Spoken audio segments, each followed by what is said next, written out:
And for our listeners who aren't familiar with your work, or perhaps Richard Dawkins, what is a replicator and how is it vital to natural selection, which is also an often misunderstood Yes. concept? Yes. The idea of natural selection is the best idea ever, but it's also I agree. but it's also tends to get misunderstood or understood. That is, people don't understand enough about how powerful it is and what it requires.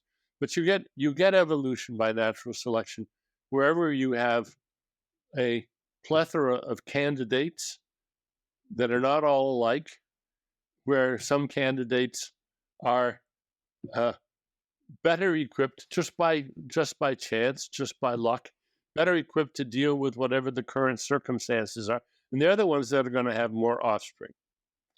And so that's the selection step.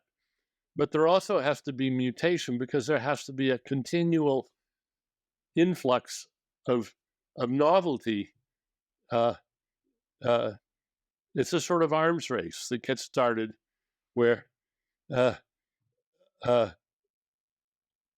a population all pretty much settles on a certain peak in the adaptive landscape, as we say, they're all doing pretty darn well and hard to improve.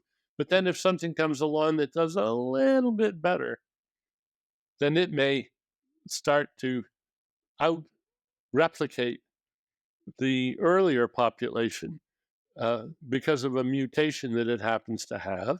And then you get evolution that takes you all the way from single-celled protists, single-celled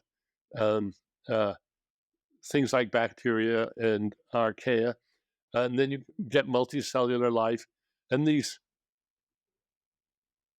eons of and phases of change that John Maynard Smith and Zothmary so brilliantly describe in the major transitions of evolution, where you go from single cells, so you get sex, you get multicellular life, you get language and culture. These are major transitions where the process of evolution itself evolves and becomes a more efficient explorer of the space of possibilities. I like a term that Stu Kaufman introduced, the adjacent possible. And there are things that are possible now. Tigers are possible now. They weren't possible a billion years ago. They're possible now. They may not be possible in the future, but they're possible now. There are many more things possible now than there used to be. And this is, in fact, a very important philosophical point. Because when people think about determinism, they often think, well, if determinism is true, then life has no meaning and we don't have any free will. But the fact is, determinism reigns, but inevitability shifts. There are lots of things that are evitable today that were inevitable before. And evitability has been evolving at ever faster rates now than ever before. And it's evitability that matters. So if you think, well, gee, if determinism is true, my life is inevitable, that sentence is actually nonsensical. Your life is unavoidable? What does that mean? There are all kinds of things. If I throw a brick at you and you duck, you've avoided the brick. If you were blind, you wouldn't see it coming and you wouldn't duck. But thanks to eyes, you can duck. It's a new kind of evitability, and it makes a difference to your fitness.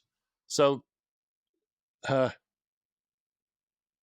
confusion about free will is fundamentally a confusion about thinking that causation and control are the same thing. They're not.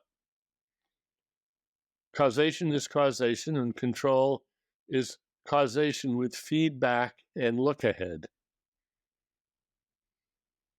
You think about firing a bullet. You're in control of where the muzzle is pointing until you pull the trigger. Once the bullet leaves the muzzle, you no longer control it. It's going to go where it's going to go. It's not in your control anymore. And it may swerve off in this way or be blown by the wind or who knows what. But a guided missile can be controlled. And that's a fundamental difference. But for control, you have to have communication back and forth. You have to have information passing back and forth in order for remote control to be possible. But we are not, in general, remotely controlled. We're on-board controlled. We're self-controlled. We're autonomous.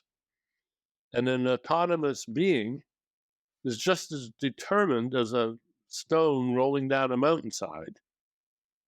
But an autonomous being might be a skier racing down the mountainside and be in control. That's the difference that matters. Being in control as opposed to just being caused to go where you go. Of course we're caused to go where we go. But if we're autonomous, we have self-control to some degree. And that's what matters.